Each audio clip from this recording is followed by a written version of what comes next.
2 weeks had passed since their world shattered into 1,000 irreparable pieces. 2 weeks since the helicopter carrying their parents plummeted from the sky, taking with it every semblance of the life they had known. Pierce Whitmore stood in the executive office that had belonged to his father, staring at the city skyline through floor-to-ceiling windows, feeling the crushing weight of responsibility settle onto his 25-year-old shoulders like an anchor dragging him into deep, dark waters. His sister Maya had just turned 15.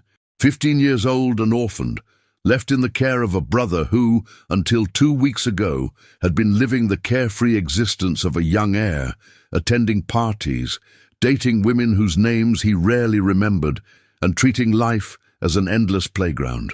Now he was responsible for an empire, hundreds of employees, and a grieving teenage girl who looked at him with eyes that held both hope and accusation. The family attorney cleared his throat, pulling Pierce back to the present moment. The word that echoed in Pierce's mind was one he would have to accept now. Mr. Pierce Whitmore. No longer could he insist on the casual familiarity of his first name alone. Respect was currency in the business world his father had built, and Pierce would need every ounce of it to survive what lay ahead. The attorney spoke about a boarding school in Switzerland, an elegant solution to a complicated problem. A place where Maya could receive excellent education while Pierce focused on keeping the family businesses afloat. The suggestion hung in the air between them, practical yet somehow cold, efficient yet distant. Pierce asked for time to consider it, watching as the older man gathered his papers and left the office with a respectful nod. His phone rang almost immediately. The housekeeper, Mrs. Eleanor, her voice tight with worry. Maya was missing. She had searched the entire mansion, the grounds, the surrounding area. The girl had simply vanished without a word, without a note, without any indication of where she might have gone. Pierce felt his chest constrict.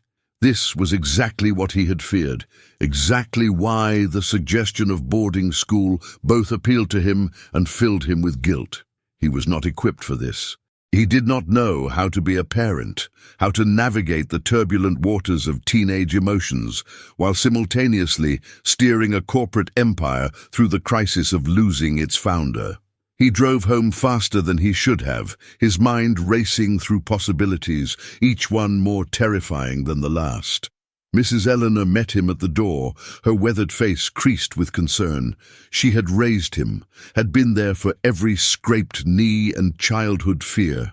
If anyone deserved his respect and honesty, it was this woman who loved him like a son. They called Maya's friends. They searched again. They paced the marble floors of the entrance hall, wearing paths in stone that had stood for generations. Pierce was reaching for his phone to call the police when the front door opened and his sister walked in, her expression defiant and lost all at once. The argument that followed was sharp and quick. Maya had been out walking, she said, as if that explained everything, as if disappearing for hours without telling anyone was perfectly reasonable behavior for a 15-year-old who had just lost both parents. Pierce felt his control slipping, felt the pressure of everything pressing down on him until he could barely breathe. He told her about the boarding school, the words coming out harsher than he intended, pushed by frustration and fear and his own desperate inadequacy. Maya's face crumpled. She accused him of wanting to be rid of her, of choosing his precious business over his own sister. She ran upstairs, and the sound of her door slamming echoed through the house like a gunshot. Pierce stood in the foyer, 25 years old and feeling ancient, wondering how his father had made all of this look so easy. Mrs. Eleanor touched his arm gently. She reminded him that his parents had loved them both, that they would not have wanted the siblings to be torn apart by grief and misunderstanding. She suggested patience, time, and perhaps family counseling. Pierce nodded, feeling some of the tension in his shoulders ease slightly. He would not send Maya away. He would figure this out somehow. The months that followed were a blur of boardroom meetings and awkward dinners, of trying to be both brother and guardian while learning to run a multi-million-dollar corporation. Pierce threw himself into work, finding in the cold logic of business decisions a refugee from the emotional chaos at home. He hired the best people, listened to his father's most trusted advisors, and slowly began to feel the ground solidify beneath his feet. But the loneliness was a constant companion. At night, in the enormous house that felt emptier than ever, Pierce would pour himself a drink and stand on the balcony, looking out at the lights of the city and wondering if he would ever feel truly grounded again. He dated occasionally, casual encounters that never went beyond a few weeks. He kept his real identity hidden from most of the women he met, introducing himself with different names, different backstories. He had learned his lesson about trust, learned it in the most painful way possible. Her name had been Vanessa. They had met 6 months after his parents' death, when Pierce was still raw and desperate for something, anything, to make him feel alive again. She had been beautiful, sophisticated, and seemingly understanding of his situation. He had let his guard down, had allowed himself to believe that perhaps he could have companionship, perhaps even love, despite everything else. The betrayal had been swift and brutal. Vanessa had not wanted him. She had wanted his money, his name, his connections. When Pierce discovered she was selling information about the company to competitors, when he found the evidence of her calculated manipulation, something inside him had frozen solid. He ended the relationship immediately, took legal action to protect his business interests, and made himself a promise. He would never love again, never allow anyone close enough to hurt him, never be vulnerable in that particular way. He would have physical relationships, yes, because he was still a man with needs, but his heart would remain locked away where no one could reach it. It was safer that way, cleaner, more honest in its own way.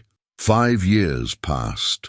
Pierce built the Whitmore empire into something even greater than what his father had left behind. Maya graduated from high school and started college, their relationship healing slowly into something that resembled sibling affection, if not quite the closeness they had known as children. Pierce dated women who knew nothing of his real identity, meeting them in bars and clubs where he could be anyone, where the weight of his name and fortune did not precede him. His best friends, Nathan and Connor, had taken different paths. Nathan had married Sophia in a whirlwind romance that had surprised everyone, and Connor had fallen for Maya's best friend, Elizabeth, in a relationship that had initially been scandalous but had evolved into something genuine and lasting. They tried to set Pierce up, tried to encourage him to open his heart again, but he deflected their attempts with practiced ease. He was content, he told himself. He had his work, his friends, his sister. He did not need romantic love. He had tried it once, and it had nearly destroyed him at a time when he was already broken. Why would he ever risk that again?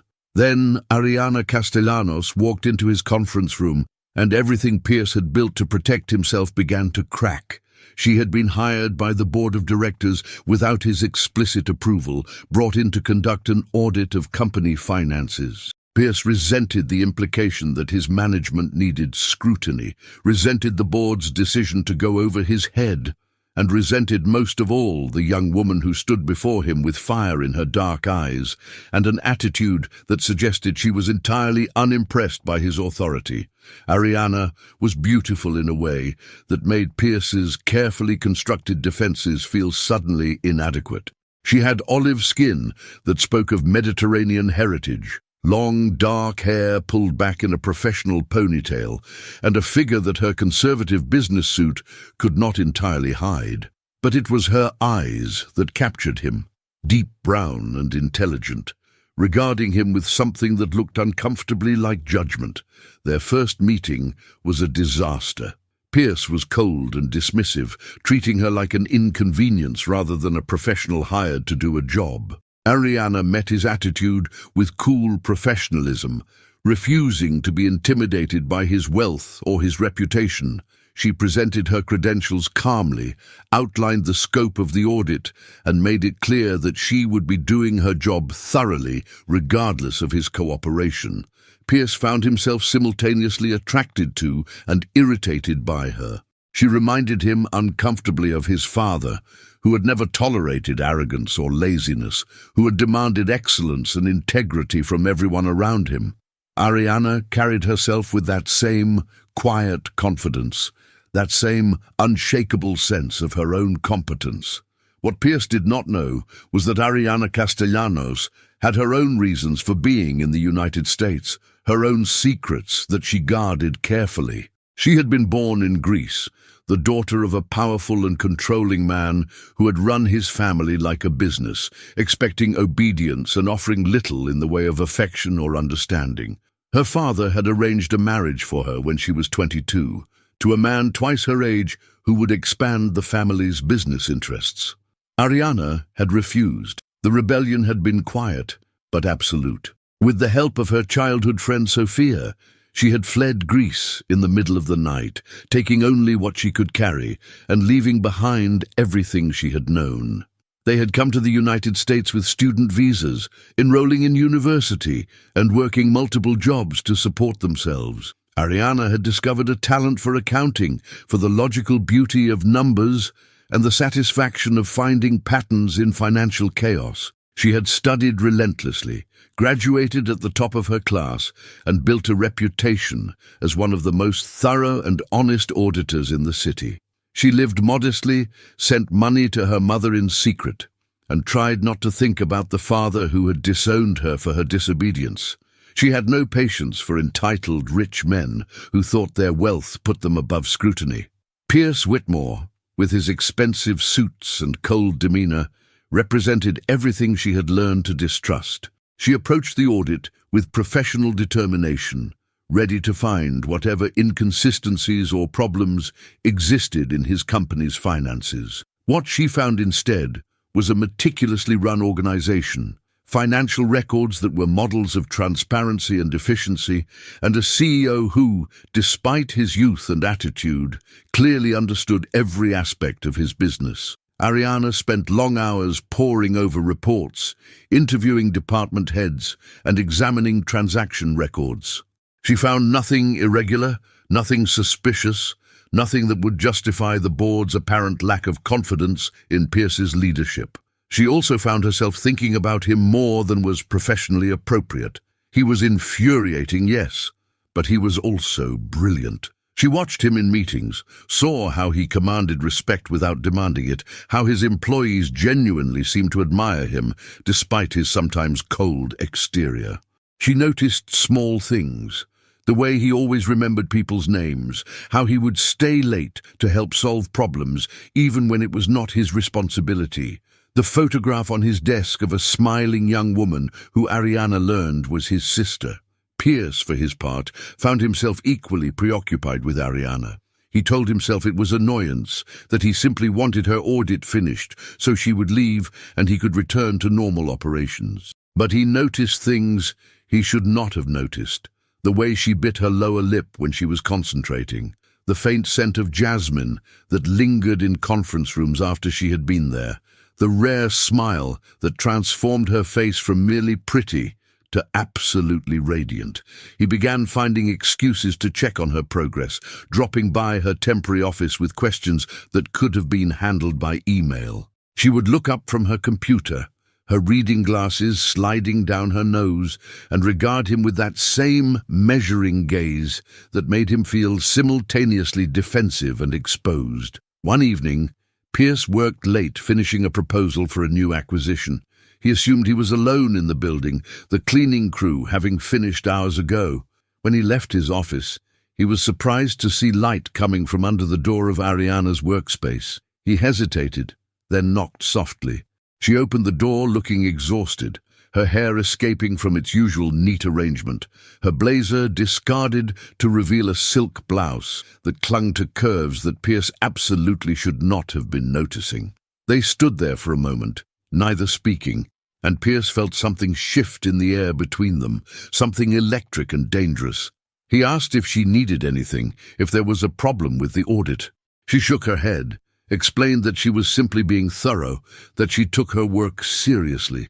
The words were professional, but her voice was softer than usual, tired in a way that made Pierce want to do something foolish, like offer comfort. Instead, he suggested they both needed a break, and before he could overthink it, he invited her to join him for a late dinner. Ariana hesitated, clearly torn between professional boundaries and something else, something Pierce could see in her eyes that made his pulse quicken.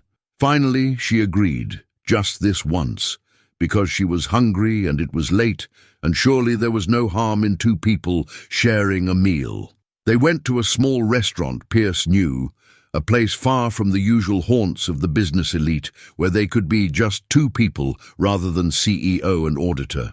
Over pasta and wine, they began to talk, really talk, and Pierce found himself opening up in ways he had not done in years. He told her about his parents, about the accident that had changed everything, about the weight of suddenly being responsible for so many lives and livelihoods. Ariana listened with a compassion that surprised him.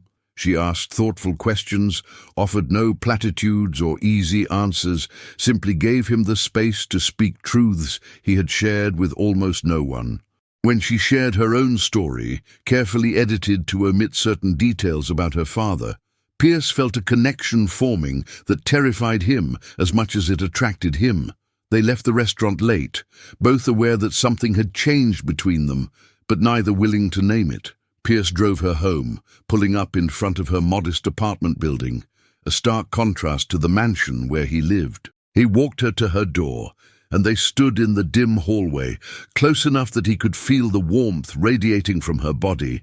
He knew he should leave, knew this was dangerous territory, but Ariana looked up at him with those dark eyes, and Pierce felt his carefully constructed walls crumbling. He kissed her, a soft press of lips that was meant to be brief, exploratory. But the moment their mouths met, something ignited between them, a hunger that neither had expected. Ariana pulled him inside, and they stumbled toward her bedroom, hands exploring, clothes falling away. Pierce told himself it was just physical, just a release of tension that had been building for weeks. But as he laid Ariana down on her bed, as he traced the curves of her body with reverent hands, he knew he was lying to himself. Making love to her was unlike anything he had experienced before. It was not just desire, not just the mechanical satisfaction of physical needs. It was connection, vulnerability, two broken people finding in each other something they had both stopped believing existed. Afterward, they lay tangled together, breathing hard, and Pierce felt something shift deep in his chest, some ice that had been frozen there for 5 years beginning to thaw. He wanted to run. Everything in him screamed to get dressed, to leave, to put distance between himself and the woman who had somehow slipped past his defenses. But Ariana's hand was resting on his chest, right over his racing heart, and he found he could not move. She fell asleep curled against him, her breath soft and even. Pierce lay awake, staring at the ceiling, terrified of what he was feeling. He had promised himself never to be vulnerable again, never to risk his heart. Yet here he was, in bed with a woman he barely knew, feeling things he had sworn he would never feel again. When morning came, Pierce extracted himself carefully, dressing in the grey light of dawn. He left a note on her pillow, something non-committal about seeing her at work, and fled before she woke. He spent the drive home cursing himself, trying to rebuild the walls that had come crashing down in her arms. At the office, he was cool and professional, treating Ariana with polite distance that bordered on coldness. She matched his tone, her expression carefully neutral, but Pierce could see the hurt in her eyes and hated himself for putting it there. He told himself it was better this way, cleaner. One night could be forgotten. They would both move on. But forgetting proved impossible. Pierce found himself thinking about her constantly, remembering the sound of her laugh, the feel of her skin, the way she had looked at him like he was not just a CEO or a fortune, but a person worth knowing. He threw himself into work with renewed intensity, trying to drown the feelings in spreadsheets and strategy meetings. Ariana completed her audit and prepared to present her findings to the board.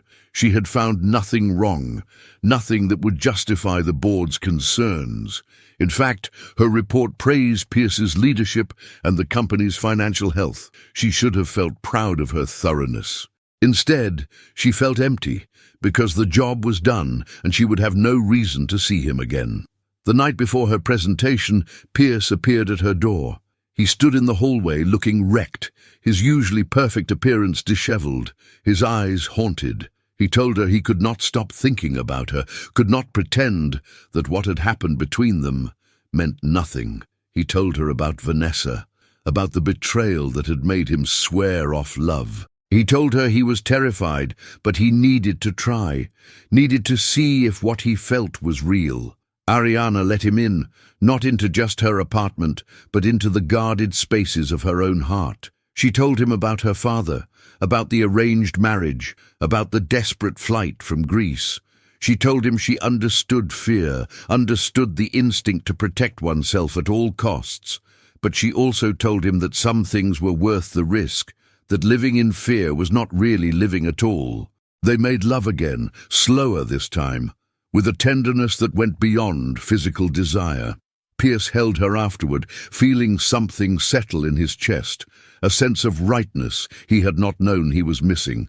He asked her to give him a chance, to let him try to be the man she deserved. Ariana agreed, though both of them knew the path ahead would not be easy. Their relationship developed in secret at first, carefully hidden from Pierce's board and the curious eyes of his social circle. They would meet at Ariana's apartment, or Pierce would take her to restaurants far from the city center, places where they could simply be two people enjoying each other's company.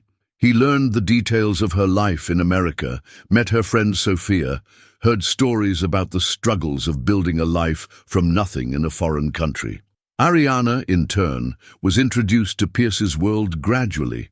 She met Maya, who regarded her with cautious curiosity before slowly warming to her presence. She attended small gatherings with Pierce's friends Nathan and Connor, who welcomed her with enthusiasm that suggested they had been hoping someone would crack Pierce's armor for years. But maintaining secrecy proved increasingly difficult. Pierce wanted to be open about their relationship, wanted to claim Ariana publicly as his partner. She hesitated, worried about the scrutiny that would come, worried that her past might somehow catch up with her and endanger what they were building together. The crisis came from an unexpected direction. Ariana's father, who had never stopped searching for his rebellious daughter, finally located her in the United States. He appeared at her apartment one evening, flanked by security, demanding that she return to Greece and fulfill her family obligations. The marriage he had arranged years ago was still waiting, he informed her. Her disobedience had been tolerated long enough. Ariana refused, standing in her doorway with her spine straight and her voice steady, telling her father that she would not be controlled, would not sacrifice her life to his ambitions. He threatened her, threatened to make her life difficult, to destroy her career, to ensure she regretted her defiance. Then he left, leaving Ariana shaking with adrenaline and old fear. She called Pierce, and he came immediately, finding her huddled on her couch, the strong woman he knew, reduced to the frightened girl she had once been. He held her while she cried, while she told him everything about her past that she had held back before. When she finished, Pierce was quiet for a long moment, processing all she had revealed. Then he made her a promise. He would protect her. He would use every resource at his disposal to ensure her father could not hurt her. He would hire lawyers, security, whatever was needed. And he told her he loved her, the words coming more easily than he had expected, feeling right in a way that nothing else had in years. Ariana looked at him with eyes still wet with tears and told him she loved him too, had loved him almost from the beginning, despite her best efforts to guard her heart.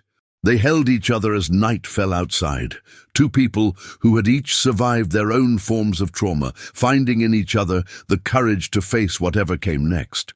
Pierce made good on his promises. He hired the best attorneys money could buy, building a legal case against Ariana's father should he try to force her return to Greece. He assigned personal security to watch her, ensuring her safety. And he went public with their relationship, appearing with Ariana at charity events and business functions, making it clear to everyone that she was important to him. The revelation caused ripples in Pierce's social circles. Some were supportive, happy to see him finally letting someone in.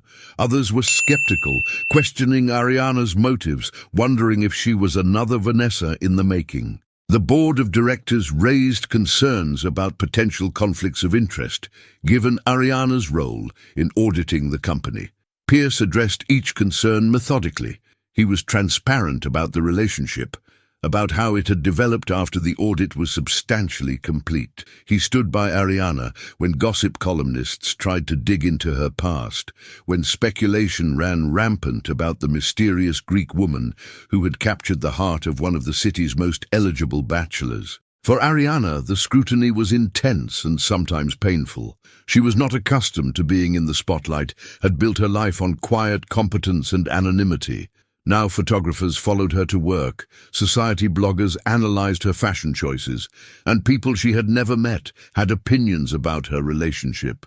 But Pierce was steady beside her, his hand always finding hers, his presence a constant reassurance. Months passed, and the furor gradually died down. Ariana's father made one more attempt to force her return, but Pierce's attorneys shut it down decisively, making it clear that further harassment would result in legal action. The older man retreated, and Ariana allowed herself to believe that perhaps she was truly free at last. She and Pierce settled into a rhythm, their relationship deepening with each passing day. She kept her own apartment but spent increasing amounts of time at his mansion, slowly making a place for herself in the life he had built. Maya welcomed her fully, grateful to see her brother happy, grateful to have a woman in the house who treated her like an adult rather than a child to be managed. Pierce found himself changing in ways he had not anticipated. Ariana softened some of his harder edges, encouraged him to be more open with his emotions, to trust people more freely. She helped him repair some of the distance that had grown between him and Maya, facilitating conversations that allowed the siblings to truly heal from their shared trauma. One evening, nearly a year after they first met, Pierce took Ariana to the roof garden of his building. He had arranged for it to be transformed into something magical, with thousands of twinkling lights and flowers that filled the air with fragrance. In the center of it all, he knelt on one knee and asked her to marry him, offering a ring that had belonged to his mother. Ariana said yes through happy tears, and Pierce rose to sweep her into his arms, spinning her around under the stars. They kissed as the city sprawled below them, two people who had each been certain they would never trust again, never love again, proving themselves wonderfully wrong. The wedding was held at the country estate that Pierce had inherited from his parents, a sprawling property called Three Musketeers Farm, because his father and his two best friends had purchased it together years ago. It was a place full of memories, but also a place where new memories could be made. The ceremony was intimate, just family and close friends. Nathan stood as Pierce's best man, with Connor beside him. Maya and Sophia were Ariana's attendants, the four of them having formed their own close bond over the months. The vows were traditional, but when Pierce promised to love and cherish Ariana all the days of his life, his voice shook with emotion that everyone could hear. At the reception, as they danced under strings of lights, Pierce whispered in Ariana's ear that she had saved him, had brought him back to life when he thought he was past redemption. Ariana shook her head, smiling up at him with eyes full of love, and told him that they had saved each other. Some people were meant to find each other, she said, meant to help each other heal. Life continued to unfold in ways both expected and surprising. Ariana discovered she was pregnant 3 months after the wedding, a development that filled Pierce with equal parts joy and terror. He worried about being a father, about repeating mistakes, or failing to live up to his own father's example. Ariana calmed his fears with patience and love, reminding him that they would figure it out together, that he was already proving himself capable of so much more than he believed. Their son was born on a rainy spring morning, a healthy baby boy with his mother's dark hair and his father's grey eyes. They named him Cain, and Pierce held his son with shaking hands, overwhelmed by the fragility and perfection of this tiny life they had created. He made silent promises to this child, vows to be present and loving, to provide not just material comfort, but emotional security, to be the father his own had been before tragedy cut those years short. Maya graduated from college and married Connor in another beautiful ceremony at the farm. She opened a patisserie with his help, fulfilling a dream she had nurtured for years. The place became hugely successful, her talent and his business acumen combining to create something special. Watching his sister flourish, Pierce felt pride mixed with the bittersweet awareness that his parents would have been so proud of the woman she had become. Nathan and Sophia had their own family, and their son Gale became Cain's constant playmate. The Three Musketeers farm transformed once again, from a place of wild bachelor parties and excess to a family gathering spot, complete with playground equipment and child-safe spaces. Pierce sometimes thought about those early days. The person he had been before loss and betrayal shaped him into someone harder and more closed off. He did not miss that version of himself, realized now that those years of supposed freedom had actually been a kind of prison. Ariana's mother came to visit from Greece, making the journey over her husband's objections. The older woman wept when she held her grandson, apologizing to Ariana for not having been stronger, for not protecting her daughter from her father's domineering ways. Ariana forgave her, understanding now as a mother herself how complicated family love could be, how sometimes the choices available were all imperfect. Pierce's relationship with his mother-in-law was cordial but careful. He saw echoes of the woman his wife might have become if she had stayed in Greece, someone worn down by years of subjugation. He ensured she was comfortable during her visits, that she wanted for nothing, but he also made certain she understood that Ariana's life was her own now, not subject to anyone's control. At Cain's 4th birthday party, held at the farm on a perfect summer day, Pierce stood with Nathan and Connor watching their children play. They joked about how different their lives were from those wild days of youth, when their parties had featured very different entertainment and guests. None of them missed it, they agreed. Those experiences had been fun in the moment, but ultimately empty, providing pleasure but not meaning. Maya announced at the party that she was pregnant, her face glowing with happiness as Connor stood beside her with his arm around her waist. The news was celebrated by everyone. Another generation of this chosen family coming into the world. Pierce hugged his sister tight, thinking about their parents, wishing they could see all of this, all the beauty that had grown from the ashes of that terrible loss. That night, as the party wound down and guests departed, Pierce and Ariana stood on the porch of the farmhouse, watching the sunset paint the sky in shades of orange and pink. Cain was asleep inside, exhausted from a day of celebration. Maya and Connor had just left, and Nathan and Sophia were putting Gale in the car for the drive home. Ariana leaned against Pierce's chest, his arms wrapped around her from behind, and asked if he was happy. He tightened his hold on her, pressing a kiss to her temple, and told her that happy did not begin to cover what he felt. Grateful, blessed, complete, those were closer to the truth. He told her that she had taught him to love again, to trust again, to believe in the possibility of happiness even after loss and betrayal. She turned in his arms, reaching up to cup his face in her hands.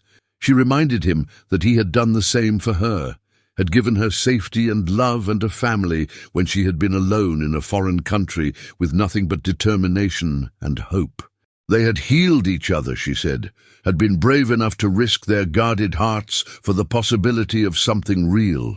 They kissed as the last light faded from the sky, two people who had each sworn they would never love again, who had built walls around their hearts for protection, who had been certain that vulnerability was too dangerous to ever attempt.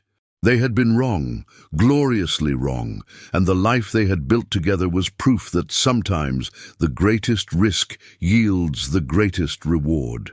Pierce pulled back enough to look into Ariana's eyes, seeing in them his future, his home, his reason for everything. He called her his honeypot, a nickname she rolled her eyes at but secretly loved, and she laughed that warm laugh that still made his pulse quicken, even after years together. The stars were beginning to appear overhead, countless points of light in the darkening sky. Somewhere inside the farmhouse, their son slept peacefully, surrounded by love and security. Maya and Connor were driving home to their own life, their own dreams coming true. Nathan and Sophia, Eduardo and Melissa, all of them building lives full of meaning and connection.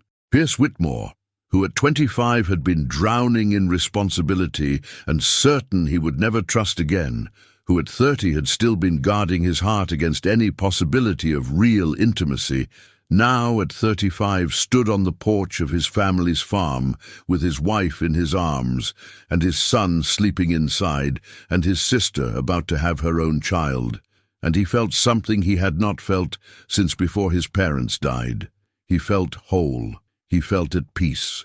He felt like he was exactly where he was meant to be, with exactly who he was meant to be with. Ariana whispered that she loved him, the words as powerful now as they had been the first time she said them. Pierce whispered back the same declaration, adding that he would love her always, forever, for the rest of their lives and beyond.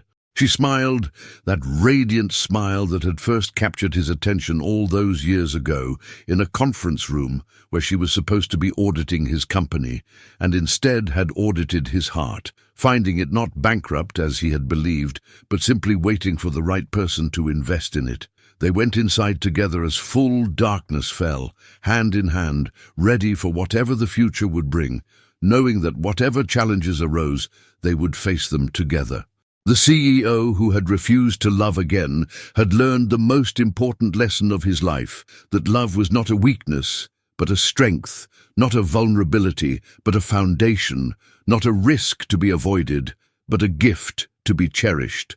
And in learning that lesson, in opening his heart to the Greek woman who had walked into his life with fire in her eyes and integrity in her soul, Pierce Whitmore had finally, truly, completely come home.